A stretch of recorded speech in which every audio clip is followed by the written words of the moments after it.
보건소 주변에 사시는 분들은 아실 겁니다. 요새 코로나 검사 받는 분들 진짜 많으시지. 어제 오후 6시까지 코로나19 신규 확진자가 7만 명을 넘긴 상황이라 의심 환자도 많습니다. 어제 부산에서도 3천 명이 넘는 확진자가 발생했는데 아휴 참 답답한 상황입니다. 그래도 오미크론 유행이 지나가면 상황이 좀 좋아지지 않겠습니까? 그날이 오기를 기다리면서 오늘도 코로나19 상황 진단해 보겠습니다. 예, 대한가정의학회 코로나19 비상대책위원이죠. 동아대학교병원 한성호 교수 전화 연결돼 있습니다. 교수님 안녕하십니까? 안녕하십니까? 예, 안녕하십니까. 자, 어제 0시를 기준으로 했을 때 부산의 코로나19 신규 확진자 수 3,090명이었습니다. 일단 부산의 코로나19 상황 진단해 주시죠. 일단 전국적으로는 금방 말한 것처럼 9시 기준으로는 8만 5천 명. 예. 아마 오늘 9만 명 전후에 확진자가 예상되고 있습니다.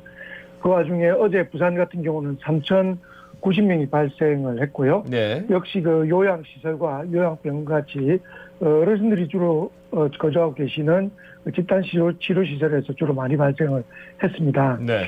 우리 부산에서 치료 중인 유증증 환자는 27명이고요. 그중에서 50대 2명, 40대 3명도 포함되어 있습니다. 7명이 안타깝게 어제 사망을 했습니다. 6일부터 12일까지 일일 평균 확진자가 2,700여 명인데 이 중에서 요양병원과 요양시설 등 고위험시설에서만 20% 정도 감염됐으니까 상대적으로 많은 숫자가 발생을 하고 있습니다. 예. 네. 지금 코로나19 4차 접종 대상이 발표됐더라고요. 어떤 사람들이 대상입니까?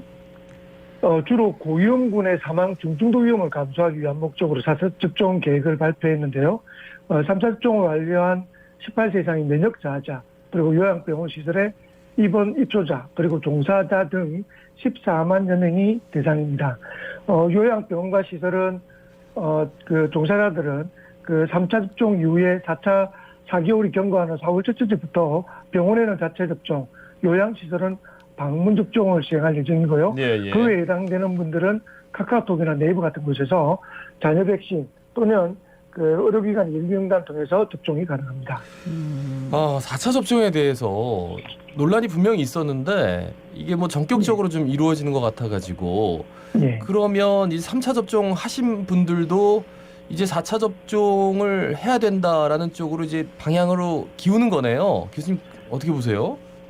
전 국제적으로 보면 4차 접종을 하는 나라는 우리나라뿐만 아니라 뭐 가장 적극적인 이스라엘을 비롯해서 미국, 영국, 프랑스, 싱가포르, 칠레, 캐나다 등 많은 나라에서 4차 접종을 실제 시행을 하고 있습니다. 예. 그러나 65세 이상 또는 55세 이상의 전 국민을 대상으로 한 나라는 이스라엘하고 칠레 두 국가고요. 예. 그 외 국가는 우리나라와 같이 현재 그 가장 고위험군 그리고 취약군에만 접종을 예정하고 있습니다.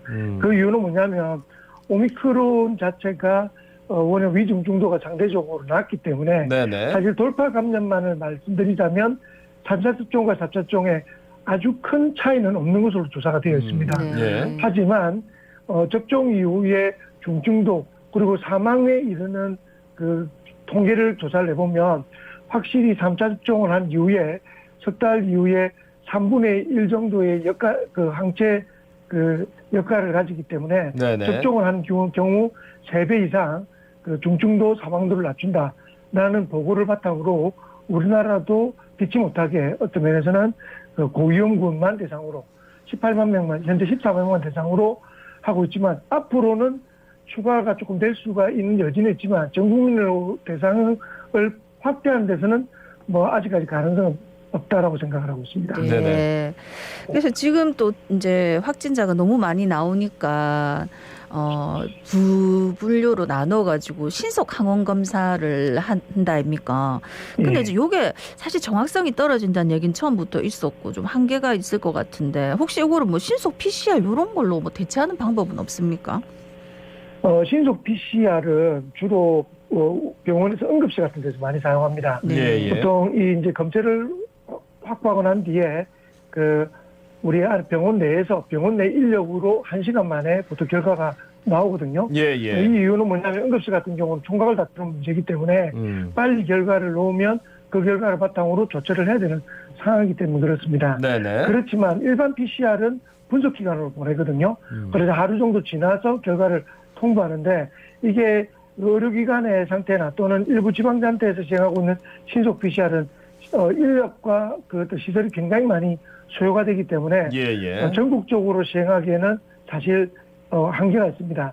그래서 일반 PCR은 또 풀링이라고 다 모아서 검사하는 방법도 활용하기 때문에 많은 숫자를 확대할 수 있지만 이 신속 PCR은 현실적인 제한성을 가지고 있기 때문에 급한 경우에만 사용할 수 있다라고 할 수 없겠고요. 네. 안타깝게도 신속항원검사가 한계를 가지고 있지만 현재같이 오늘같이 9만 명 이상 10만 명 가까운 확진자가 생기는 경우에는 아쉽지만 현실적인 방법이다라고 생각할 수 있습니다. 예.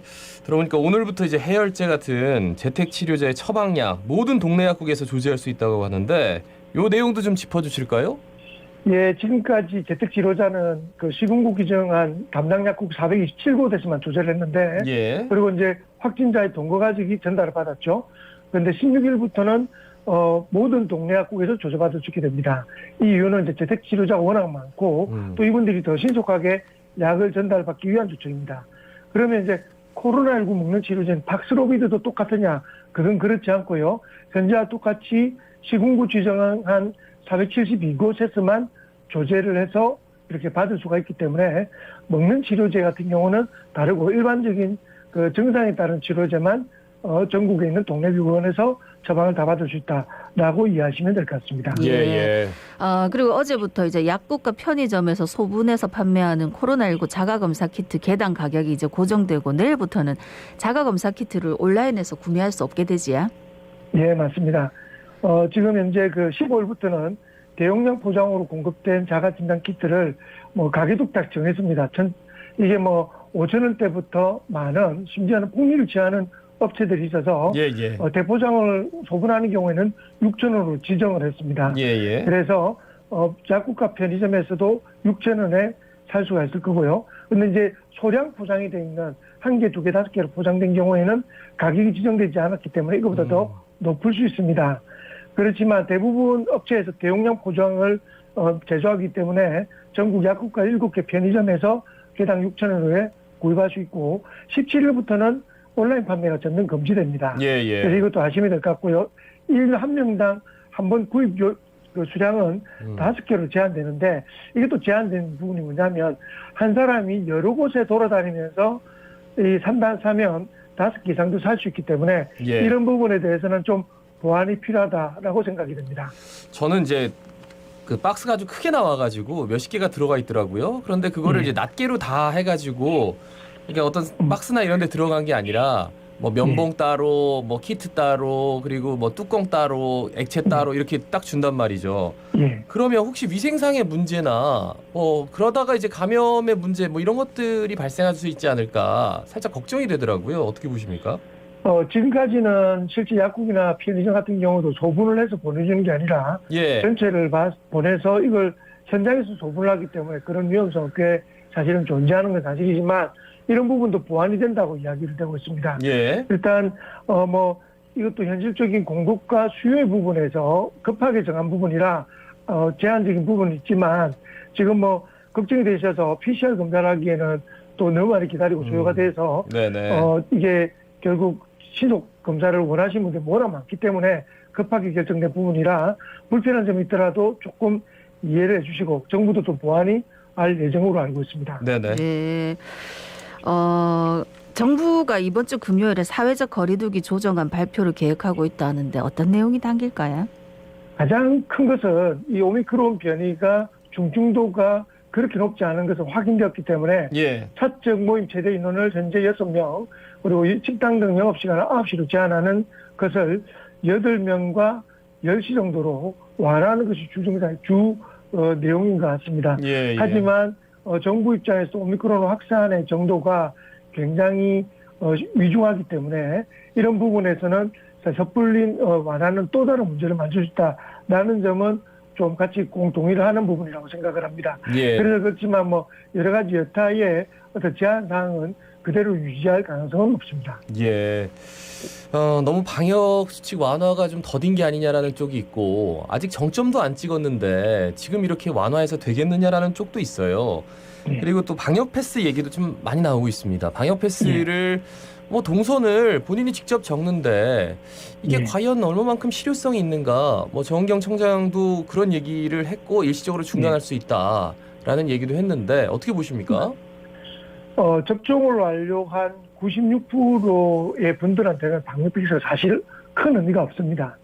그렇지만 오히려 접종하지 않은 4%의 미접종자를 어쩌면 이제 이런 많이 확진이 되고 나면 중증도가 될 확률 높은 분들을 위한 어떤 정책이다라고 예. 설명을 하고 있습니다. 그렇지만 점점 이 동선을 파악하지 않고 그리고 접촉에 대한 부분들을 조사하지 않은 입장에서 과연 의미가 있냐라는 이야기는 전문가 그룹에서도 있지만 이 방역당국 입장에서는 최소한의 조치다라고 계속 이렇게 좀 강조를 하고 있는 부분이죠. 예. 불편함이 있지만 어떤 면에서는 점차 완화되면서 방역 패스도 조만간은 아마 시행하지 않을 때가 있지 않을까라고 저는 조심스럽게 예측해 봅니다. 예. 지금 우리나라 코로나19 확진자가 많이 나오니까 미국이 자국민들한테 한국 여행 피하라 이렇게 했다던데 어떤 내용입니까? 맞습니다. 미국은 인구 10만 명당 500명을 초과한 국가를 4단계로 해서 매우 높은 여행하지 못하게 하는 그런 피하라고 하는 공고를 하게 되는데요. 예. 지금 한국, 벨라루스, 아제르바이잔 등 6개 국가를 추가해서 현재 137곳으로 내렸습니다. 이번 달 초에 그 80개국이었는데 137개국이니까 워낙 오미크론 변이가 많은 나라에서 뭐 확산을 하고 있다라는 것을 반증하는 부분이고요. 네네. 그런 부분에서는 우리나라의 어떤 확산세를 국제적으로 봤을 때도 굉장히 위중하다라고 네네. 본다라는 것을 이해하시면 될 것 같습니다. 예. 예. 동아대병원 한성호 교수였습니다.